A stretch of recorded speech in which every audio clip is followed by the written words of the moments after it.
All right, court is calling 2022 CR 5620, State of Texas versus Amber Leigh Holland. Can I have parties announced for the record for the state, Marcus Sanders. for the defense? Albert Fusco the third. All right, and off the record for a moment. Deputy Laura, could you move Mr. Mauer and his client down towards there? All right, we're back on the record. And are you Miss Holland? Yes, ma'am. How do you pronounce your last name? Holland. Holland, okay. Ms. Holland, I'm going to show you what's entitled Court Admonishments, the Defendant's Waivers and Affidavit of Admonitions. Did you review that document with your attorney? Did you understand it and did you sign it in all the appropriate places? Yes, ma'am. Did you understand that the state is proceeding on the lesser included offense of possession of a controlled substance, penalty group 1 less than 1 gram? That's a state jail felony. The range of punishment is anywhere from 180 days up to 2 years in the state jail facility and up to a $10,000 fine. Did you understand? Did you understand if the court were to grant your application for deferred adjudication, if for any reason your deferred adjudication were revoked, the court could find you guilty, not grant you community supervision, and sentence you up to 2 years in the state jail facility and up to $10,000 fine? Did you understand? Yes, ma'am. Counsel, has your client been able to provide you with any defenses? Yes, Your Honor. Do you believe she has a rational as well as a factual understanding of the charges against her? We'll find that defendant has knowingly and voluntarily waived her right to jury trial. Showing you the plea bargain page. Did you review that with your attorney? Did you understand it? Yes, I did. According to the plea bargain agreement, the state is proceeding under count 2 to the lesser included offense of possession of a controlled substance, penalty group 1, less than 1 gram. There's $1,000 fine. State recommends deferred adjudication. And there's $57 to the Bexar County Criminal Investigation Laboratory for testing. Did you understand that to be the plea? Yes, ma'am. Defense? I did, Your Honor. State? Yes, Judge. Next, I'm showing you outside the plea bargain agreement. State is requesting that your deferred adjudication be for a term of 2 years. There be a TAP evaluation and 150 hours of community service restitution. Did you understand those are recommendations from the state and the court does not have to follow those recommendations? Then to the lesser included offense, how do you plead? Guilty, not guilty, or no contest? State any evidence. Yes, state offers states exhibit 1 and its attachments. No objection, Judge. Court will find that defendant has knowingly and voluntarily waived and consented to stipulation of testimony and stipulations. Court will accept into evidence states exhibits 1 and attachments and review the same. All right, after reviewing states exhibits 1 and attachments, the court will find there is sufficient evidence to find you guilty. The court will defer finding of guilt as you apply for deferred adjudication. Are we proceeding with sentencing? Yes, Your Honor. Anything you wish to say on behalf of your client? Judge, just after reviewing everything going on with my client, we ask that you follow our plea bargain agreement.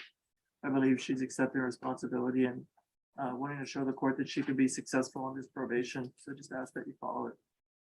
All right, are you employed? Yes, ma'am. I've been employed at the same company for 14 years. What do you do? Administrative assistant for a construction company. What does that entail?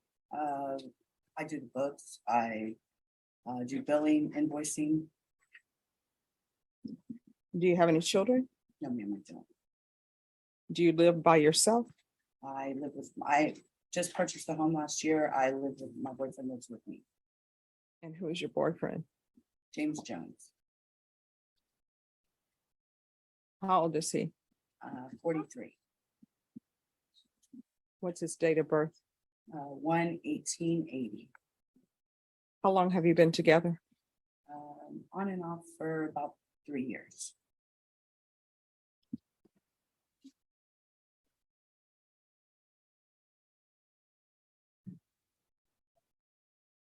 So does anybody want to look up Mr. James Jones? 1/18/1980. Does he have a criminal history? He got a DWI, but no. Anything I else? mean, years and years ago, like 15 years ago, but not with drugs. What did he have? I believe it was a robbery. What's the date of birth, Judge? 1/18/1980. Joe Yes. Had a robbery case, Judge, that he was sentenced in 2000. He got an 8-year sentence on a robbery case on March 27th of 2012. I don't see any other local history other than that. All right. So let me just tell you why I asked that, because people are always like, Judge, why are you in my business? All right. So the reason why I ask these questions of who people are living with is because I want you to make sure that you're on the right track to complete this successfully. I take no joy in people being on probation and then failing probation and maybe going to prison. And I think you don't want to end up going to prison. So usually they always want to know who people are surrounding themselves with. And honestly, in the life that you only have one life to live, and you need to make sure that you're surrounding yourself with positive people. People say you can't choose your family. That's true, but you can choose to cut them loose if they're not being a positive influence.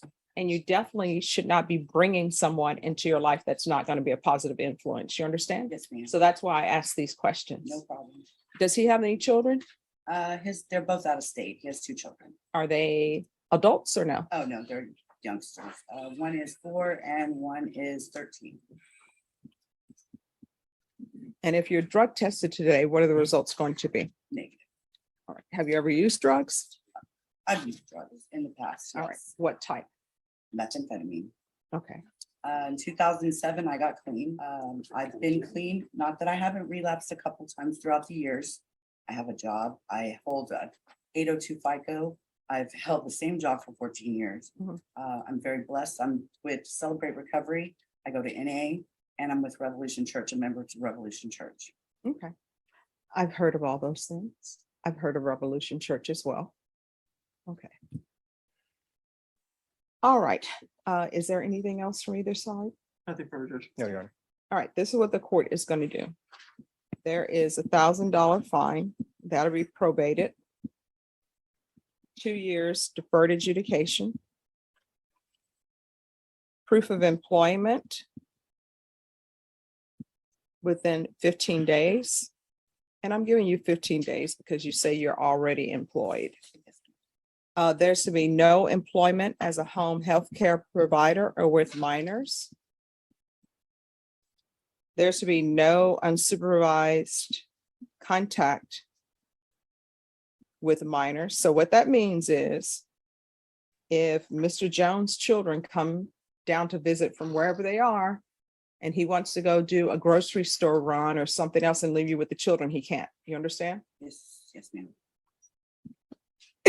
There's to be regular reporting. That's by Zoom or in person. There's to be regular UAs and probation. If possible, I want a UA today. And so there'll be a UA today. And let me know what those results are. 150 hours of community service restitution. 40 of those hours will be waived if you provide proof of the COVID vaccination. The court is not requiring you to get the COVID vaccination, but if you do, 40 of those hours will be waived. If you want to buy out of your community service hours, that will be at $7.25 per hour. And it can be a donation to the San Antonio Food Bank. If there's some other place you would like to donate it to, let me know and I'll consider it. I just put the food bank because I know that sometimes there is a shortage. There's to be $57 restitution to the laboratory for testing. I'm going to want field visits 1 time per month for 3 months. And if there are no issues, then the field visits can be suspended.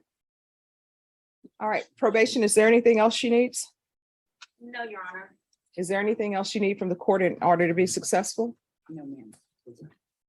All right, I'm showing you what's entitled Trial Court Certification of Defendant's Rights to Appeal. Did you review that document with your attorney? Did you understand it? And did you sign it? All right, because this is a plea bargain agreement, because I followed your plea bargain agreement, and because you waive your right to appeal, you do not have the court's permission to appeal. Do you understand?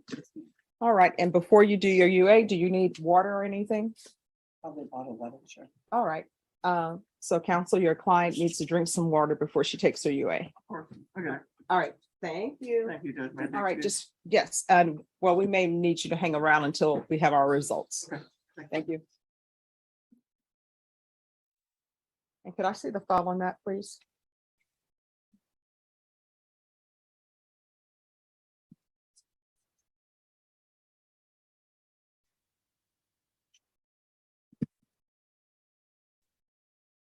All right, so you want to change, could we go on the, oh, that's okay. That's fine.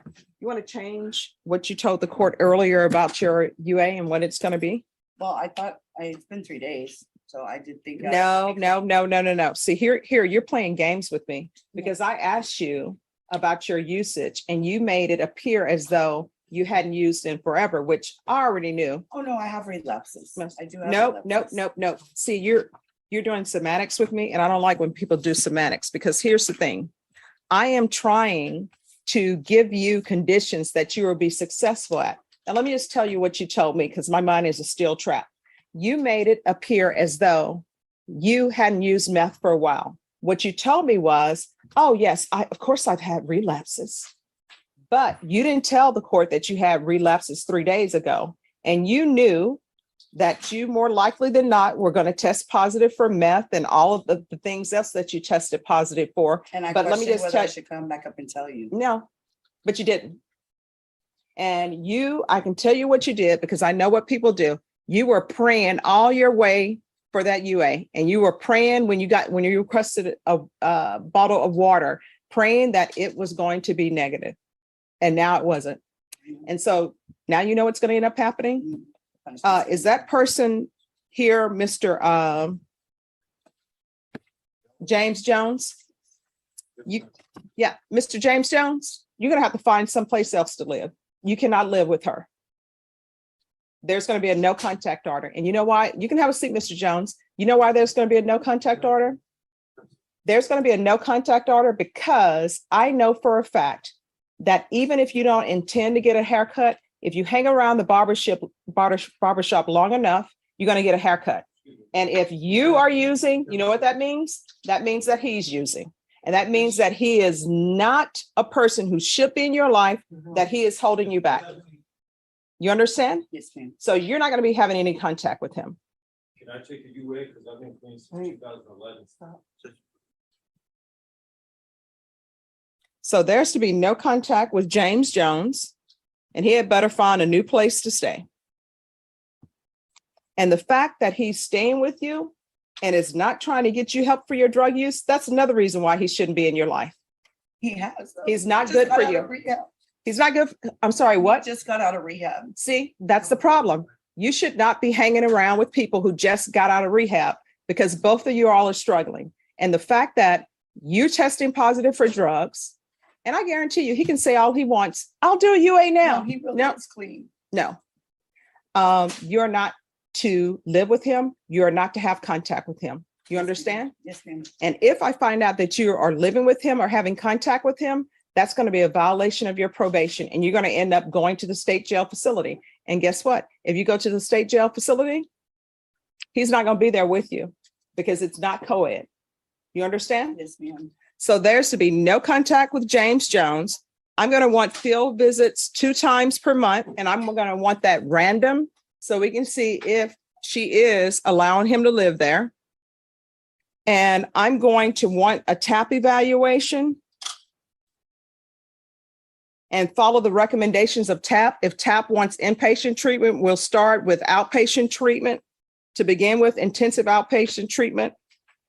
And instead of regular UAs, I'm going to want the UA hotline. And I'm going to want a referral to felony drug court.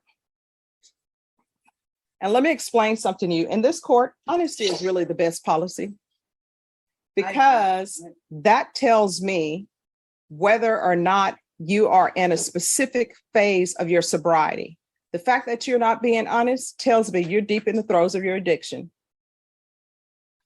And how old are you? 47, almost 47. All right. So you're getting to the point in your life where you're going to have more of your life behind you than in front of you. But guess what? You are walking on the edge of a knife with that statement I just made. You know why? Because you're throwing into your life the fact that you have a drug addiction and you're using drugs and you never know what you're going to get. You understand? Yes, ma'am. So Mr. Jones is out of your life. And I know you love him. You probably think this is the end of the world, but guess what? This is not Romeo and Juliet. You're not a teenager. He hasn't been in your life as long as you've been alive.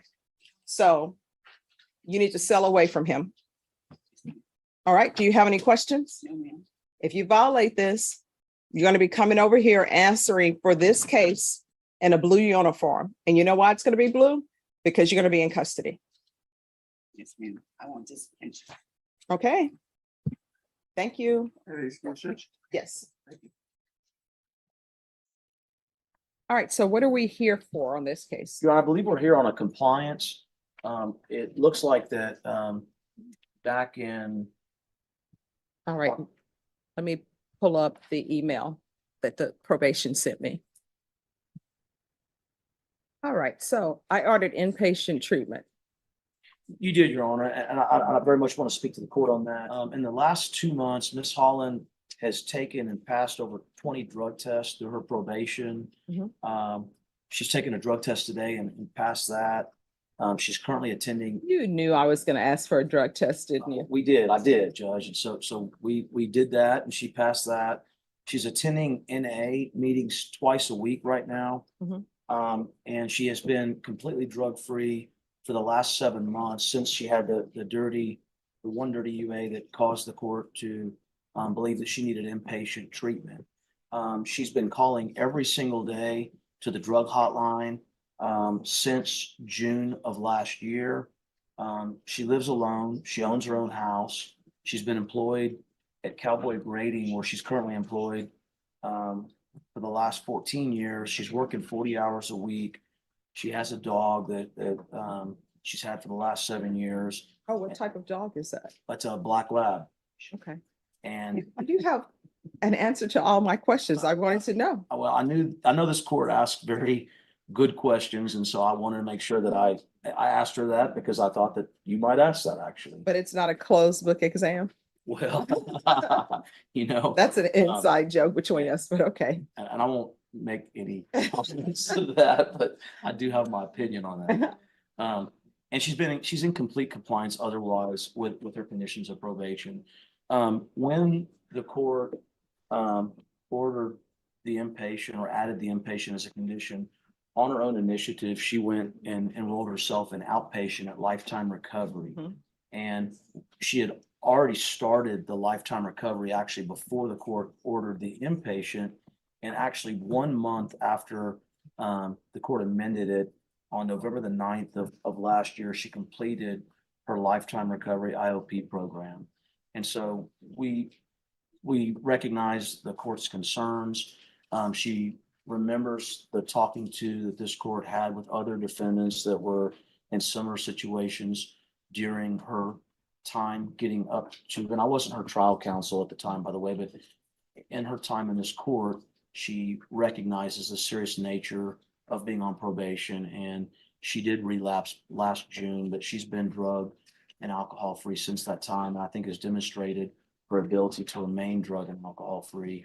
And so we're asking the court to not require her to do the inpatient. All right, can you raise your right hand for me? Do you solemnly swear or affirm the testimony you give will be the truth and nothing but the truth, so help you God? Yes, ma'am. All right, you can lower your hand, state your name for the record. Amber Hollins. All right, so what treatment are you in? At this time, I'm Yes. going to NA twice a week. Okay. And so you completed the Lifetime Recovery Correct. and you're still doing the UA hotline? Yes, ma'am. Every day I've called for it's been over a year. Okay. So this is what the court will do then, unless there are any other questions? No questions, Your Honor. All right. So you're going to continue doing your NA for 2 times per week. Ms. Abrams, we're going to continue with the UA hotline, but with the UA hotline, it's only going to be testing. We're going to start out with testing once every 2 weeks, and then we'll do testing once every 3 weeks, then testing once a month. I still want the UA hotline there because it's random. Not a problem. So one day you may have to test, one day you may not have to test. So we're gonna handle this in incremental stages until you're on for regular testing. All right, Yes, ma'am. you have any questions about anything? No, ma'am. Anything else from either side? No, ma'am, Your Honor. All right, keep up the good work, okay? Thank you. May I be excused, Yes. at least for this person?